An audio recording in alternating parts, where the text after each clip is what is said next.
Good evening. Our top story tonight, the Jacksonville Jaguars lose to the Cincinnati Bengals. Trevor Lawrence suffers a high ankle sprain. Lucky it wasn't worse.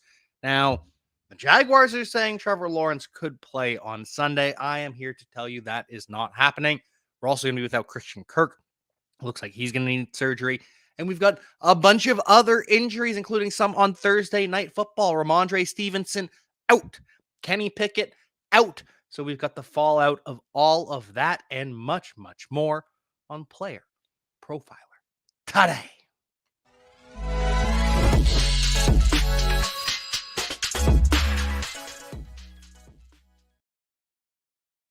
And like I said, we will start things off with Monday Night Football. The Jacksonville Jaguars fall to the Cincinnati Bengals. Trevor Lawrence having a pretty good game before he gets his right ankle stepped on by his offensive lineman. It's a high ankle sprain. Now, there was some worry that it could have been a fracture. No, x-rays say no fracture, just a high ankle sprain for Trevor Lawrence right now.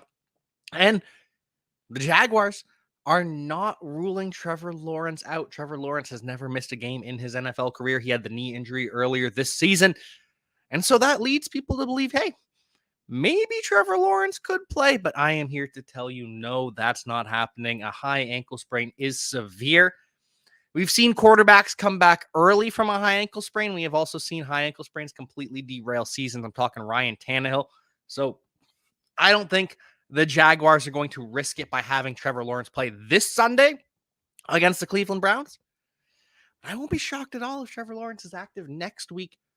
The week after that, at most, is what I expect Trevor Lawrence to miss. I don't think he's going to miss very much time at all. And there's been a lot of talk about Trevor Lawrence, whether he's the real deal or whether or not he is kind of a bust. He plays very well against the Cincinnati Bengals, 76% completion rate, 258 yards and 2 TDs before he leaves the game. And on the year, he's doing better than the raw stats would indicate. 27 big-time throws. That is tied for second among quarterbacks with Tua Tagovailoa, Josh Allen, and then Dak Prescott sitting up there at first. So Trevor Lawrence is making those special throws. His receivers aren't always catching those special throws. Trevor Lawrence is up there when it comes to dropped passes, 19 dropped passes so far this season. A couple of them have been some pretty special throws from Trevor Lawrence. And in terms of turnover-worthy plays, Trevor Lawrence has also been putting the ball in harm's way. That has been a problem with Trevor Lawrence throughout his NFL career. He fumbles, 15 turnover-worthy plays this season. That is tied for 9th worst with Baker Mayfield, Brock Purdy, and Patrick Mahomes. So you look at the players he's with, Patrick Mahomes, Brock Purdy, okay, well, that's not so bad. But then the players that are worse than Trevor Lawrence this year, we're talking Bryce Young, Geno Smith, Desmond Ridder, Josh Dobbs, Gardner Minshew, Sam Howell, and Mac Jones. I don't know if that's the best company to be in. And so when it comes to Trevor Lawrence, really, what is he? He's a franchise quarterback. I'm confident in that. But is he an upper echelon franchise quarterback, or is he more of a Jared Goff, Kirk Cousins? And we still don't know that. We're still not going to find that out, at least this season. And so Trevor Lawrence probably going to miss this coming weekend against the Browns. CJ Beathard would be the one that I expect to start, but CJ Beathard got a little bit shaken up in that game as well, so we'll see what happens with him. I do expect Beathard to play. I do not expect Christian Kirk to play. Christian Kirk suffers a groin injury, which is then ruled a core muscle injury. It sounds like he is headed for surgery, and so he leaves the game early. It was a phenomenal catch, by the way, and a catch that he got injured. Great catch by Christian Kirk. So he leaves the game pretty early. And after he leaves, nothing from Calvin Ridley. You'd think, oh, no Christian Kirk. Well, Ridley must have got fed. And I mean, he did 8 targets, but he only catches 4 of them, only 26 yards for Calvin Ridley. Yikes. Calvin Ridley, really one of, if not the bust of the season. The actual beneficiaries of Christian Kirk going down, Evan Engram catches all 9 of his targets, 82 yards, and his first touchdown of the season. Evan Engram, too talented, having too good of a season to continue to not score touchdowns. So Evan Engram gets a touchdown. The other touchdown goes to Parker Washington. Parker Washington is the 1-for-1 replacement to Christian Kirk in the slot. and he catches all 6 of his targets. He goes for 61 yards and a touchdown. Parker Washington, a favorite of Cody Carpenter's in the pre-draft process. Cody Carpenter knew he was a dog. Parker Washington proved it. And that's just the nice thing about having guys you respect, guys that you trust, guys that you can know that their opinion on these players is legit, is real, is founded. Cody Carpenter, one of those guys. Appreciate Cody Carpenter, being one of the only people out there that was actually in on Parker Washington at any point before this game for the Jaguars. Shout out Zay Jones, by the way, 78 yards on 5 grabs. Zay Jones more effective than Calvin Ridley, which is just interesting. But before we get to the Jaguars' opponents in this year, from the Podfather. It has been 2 years since Josh Larkey paved the way for fantasy gamers to start expecting positive returns from pick'em games, specifically underdog pick'ems. And how do you do it? Well, you look at the slate and you find a great shootout or a sneaky shootout. You also look for a shit show game. 3, 4, 5, 6 guys in one game. That's right. You can do it. You can do it. And you can 100x your payout on underdog. Think about week 1. Jets-Bills was a shit show. Did we see the Aaron Rodgers injury coming? No, but we knew the Jets have a good defense. We knew the Bills have a good defense. Why not expect the worst? And the worst is what we got. So if you had gone Dalvin Cook less than, Garrett Wilson less than, Aaron Rodgers less than, Josh Allen less than, Gabriel Davis less than, boom, boom, boom, boom, boom, boom, boom, you can go 6 for 6. Same thing in week 2. Week 2. Sneaky shootout there in Philadelphia. Minnesota's going to be in comeback mode, so we'll go Cousins, Jefferson, Hawkinson, more than. Madison, less than. But also, Swift, more than. Boom, boom, boom, boom, boom, boom, boom, boom. That's how you do it with the underdog pick'ems, and you use promo code UNDERWORLD to get a 100% instant deposit match up to $100. You put in $100, underdog matches that deposit up to $100 with promo code UNDERWORLD. Go start picking. All right, I want to take a moment today to talk to you about data analysis. The data analysis tool, we listen to the users. What do you want? What do you need? And we made it happen. We added popular reports like a fantasy scoring report, air yards report. And if you want to create a new report, but you don't necessarily want to look through every field, we have quick results. Hey, show me the most popular passing data. Show me the most popular rushing data, fantasy data. Done. And the thing just is much faster than it's ever been. And the report builder got a lot easier. I mean, check this out. We break it down into offense, defense. Show me just fantasy data elements. And then when you get results, hey, show me by draft year. Let's take a look at just certain players that played a certain number of snaps or a certain number of games last year. This is the tool that so many of you have been asking for, plus a bunch of dream features that Billy wanted and Cody wanted and I wanted and Dario wanted. So go to the fantasy tools section, click on data analysis, or go to playerprofiler.com/data-analysis. So it was a pretty good game from Trevor Lawrence before he gets injured, but CJ Beathard takes over, and ultimately the Jaguars lose to Jake Browning. Jake Browning, former 4-year starter at the University of Washington, was kind of nothing up until this point in his NFL career. Hadn't thrown a pass in the NFL until this season. After 2 years bouncing around practice squads, now Jake Browning, 87% completion rate, 354 yards, throws a touchdown, rushes for a touchdown on a QB sneak. And most impressively about Jake Browning, 10 of 12 for 149 yards and the touchdown on 3rd or 4th down. Jake Browning comes in clutch in the clutch moments, comes in clutch throughout the game. 76-yard touchdown, to Jamar Chase. Knows how to feed his guy. 12 targets for Jamar Chase, catches 1,149 yards and a TD for him. And we saw the return of T. Higgins. T. Higgins, only 36 yards on 3 receptions, but first game back after missing 3 weeks with the hamstring injury. T. Higgins back. Hope for better days as T. Higgins gets healthier, gets more worked back into this offense. Tyler Boyd was the real wide receiver 2 this week as they work T. Higgins back into the lineup. Catches 5 of his 6 targets, 37 yards, and throws an interception. The Bengals were trying to be tricky, easing Jake Browning into things and trying to get other people to throw the ball. And Ja'Marr Chase throws the ball and ends up with a negative 5-yard completion. And then Tyler Boyd throws the ball and it's an interception. So let's just stop doing that. Let Jake Browning run the offense. Final piece of information to note from the Cincinnati Bengals. A lot of people are freaking out. Chase Brown. 9 carries, 61 yards, 6.8 yards per carry. Joe Mixon, meanwhile, averages 3.6 yards per attempt. 19 carries for Joe Mixon and catches 6 passes. But Chase Brown, shiny new toy. But the interesting thing to note is Chase Brown only plays 11 snaps, so 9 carries on 11 snaps. Every time he entered the game, you knew he was running the ball or someone else's. He had 1 run blocking snap, 1 pass blocking snap, 0 routes run for Chase Brown. Instead, Joe Mixon running all of the routes, 30 routes run for Joe Mixon. He catches 6 of 7 targets, 19 carries, ends up with 116 yards and 2 TDs on the day.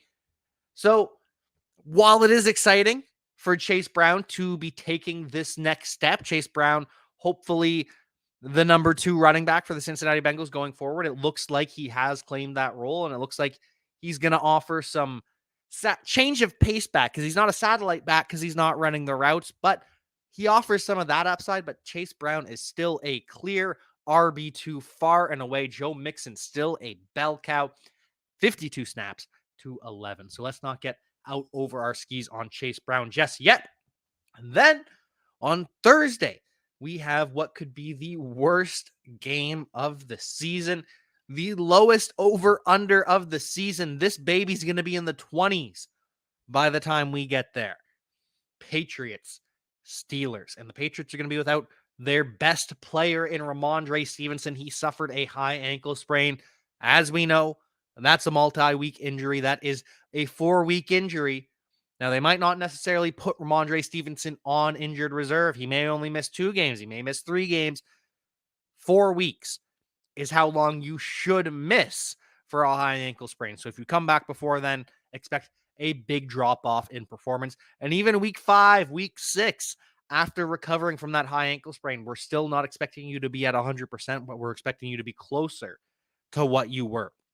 High ankle sprains, a nasty injury. I will not be shocked if we don't see Rhamondre Stevenson again for the rest of the season. Put him on IR, end his season now. He could technically come back for week 18 if you put him on injured reserve, but just do it. Just protect Rhamondre Stevenson.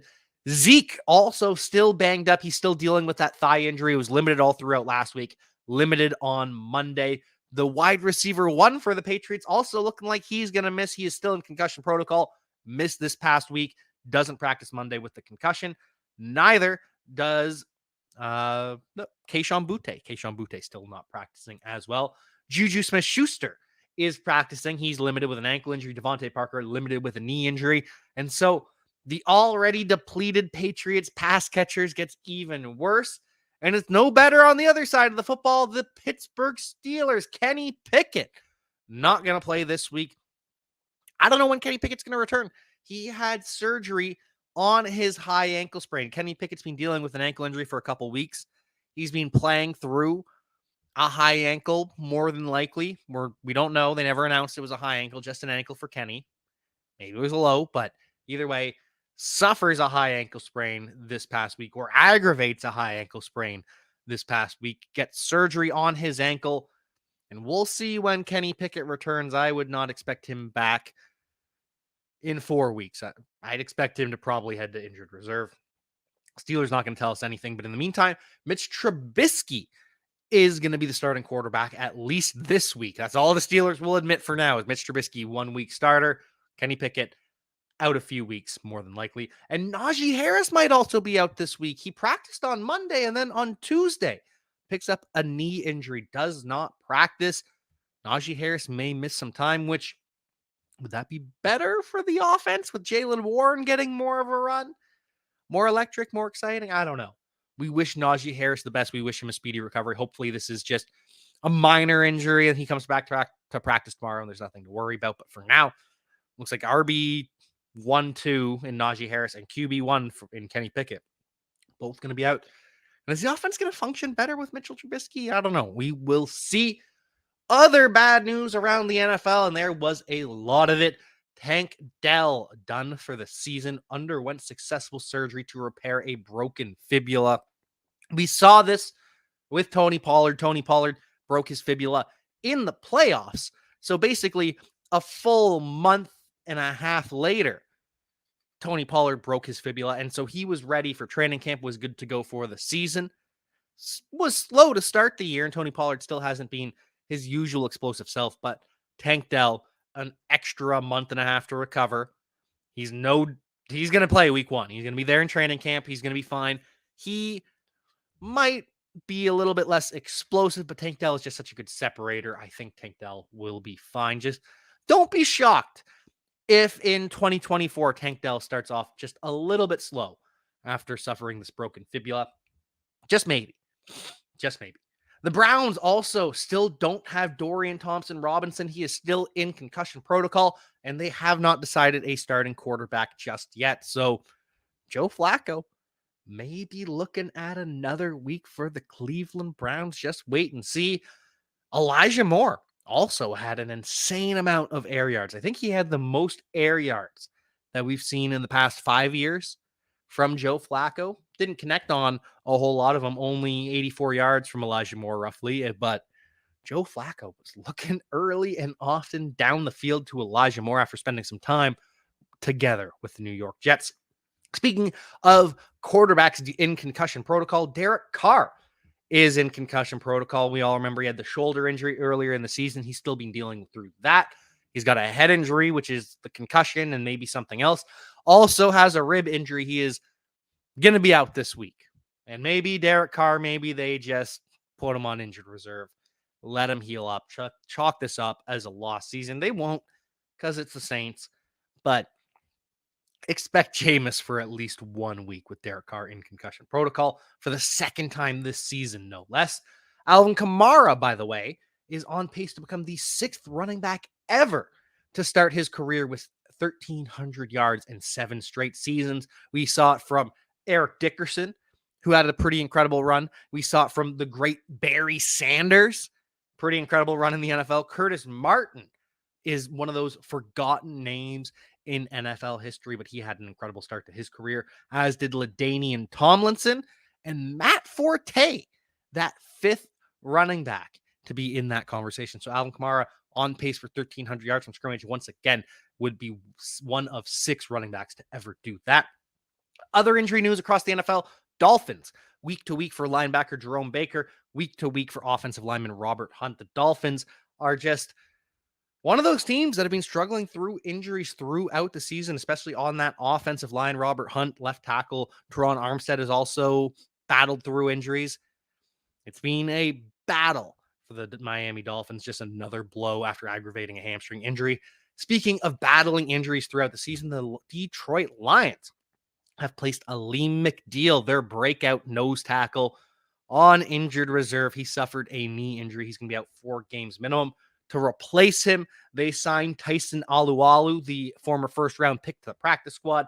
36 years old. We just saw the 36-year-old Bruce Irvin get a sack in his first game with the Detroit Lions. So probably a couple weeks before Alualu makes his debut for the Lions. He'll probably spend a couple weeks on the practice squad getting in shape, and then maybe joins them for the playoff push. But just devastating to see a young, ascending defensive lineman suffer an injury.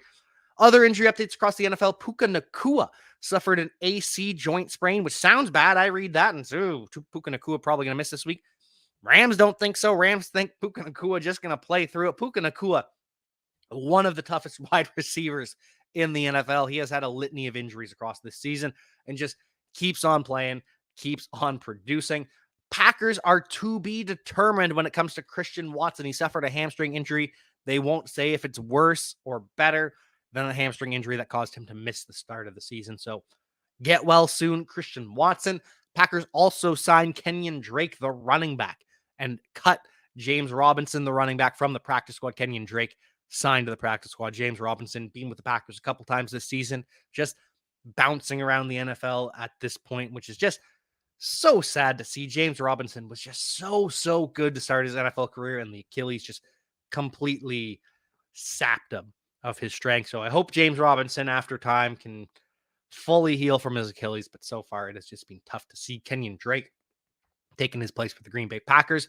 Not all bad news across the NFL when it comes to injuries, though. Derrick Henry is not in the concussion protocol. He leaves the game, gets checked for a concussion, doesn't return, but apparently, according to Mike Vrabel, not in concussion protocol. So expect Derrick Henry to play this week, I guess. And if he doesn't play, Tajay Spears becomes a week winner type of guy. I'd say league winner if Derrick Henry missed a significant amount of time, but Tajay Spears is incredible. Plays 100% of the snaps after Henry leaves the game. I've been talking about Tajay Spears week after week, saying that he is a handcuff in waiting. So Tajay Spears could be a week winner if Derrick Henry does miss. The Titans will be without Jeff Simmons, their defensive tackle. He's out for a couple of weeks with a knee injury. The Eagles expect to have Dallas Goedert come back this week. Says he's 85%, 90% of the way back to fully healthy.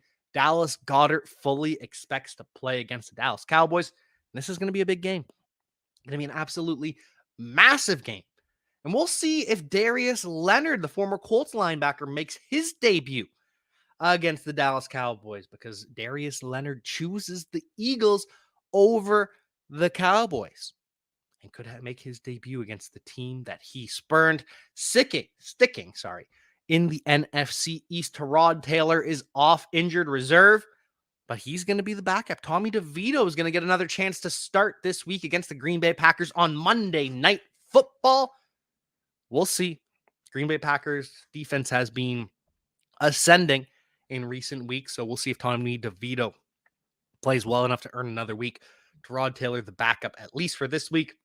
Giants cut Matt Barkley, cut Jacob Eason from the practice squad.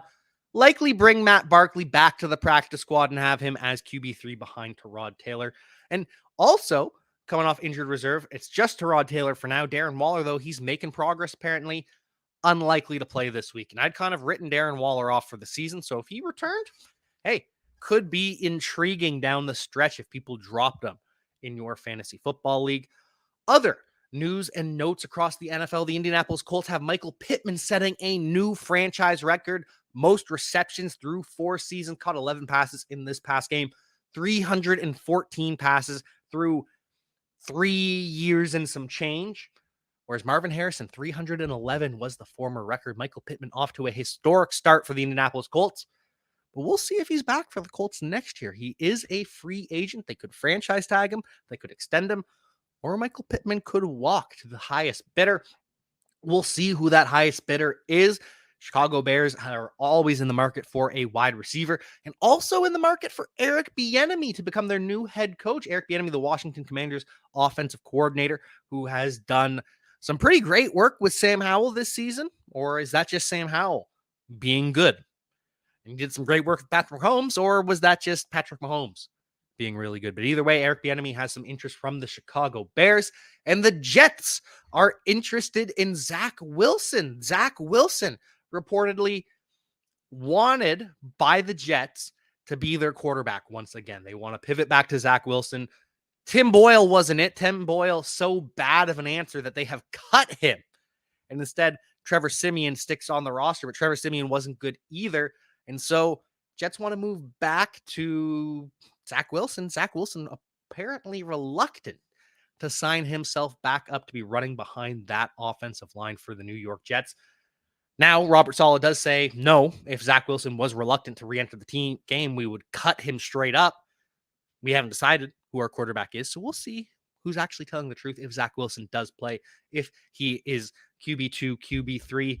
Jets did sign Brett Rippon to the team from the Seahawks practice squad, so we'll see who ends up being the QB for the Jets, whether it's Zach Wilson, but it ain't going to be Aaron Rodgers because they're not making the playoffs. Unlike the San Francisco 49ers, unlike the Philadelphia Eagles, unlike the Dallas Cowboys, all 3 of those teams can actually clinch playoffs this week. 49ers, if they beat the Seattle Seahawks and the Packers lose, or they beat the Seahawks and the Vikings lose, and by the way, the Packers and Vikings play each other, or if the 49ers beat the Seahawks and the Packers and Vikings tie. So in reality, all it's going to take is a win for the San Francisco 49ers, and they will be making the playoffs.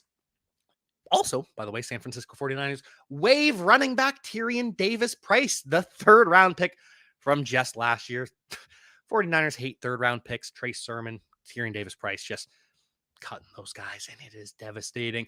Eagles, by the way, can make the playoffs. Eagles can make the playoffs with a win plus a loss by the Seahawks or a tie by the Seahawks, loss or tie by the Rams, loss or tie by the Packers, plus a loss or tie by the Vikings. And by the way, they play each other, or a win against the Cowboys and a loss by the Packers and a loss by the Lions.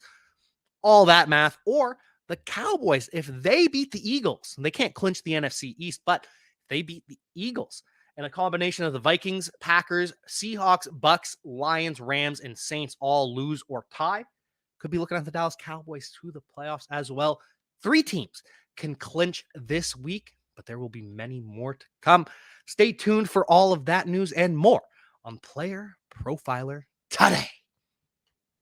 Hey, I want to take a moment to thank you for tuning in. It's important to me that all of our media be free. This is only possible because of you allowing a true independent sports media enterprise to thrive unlike any other in the business. So please subscribe to the All In Package to continue to make all of this possible, to ensure that all of our stats, information, data, content is available to you, especially you, the people that get the site and get the show.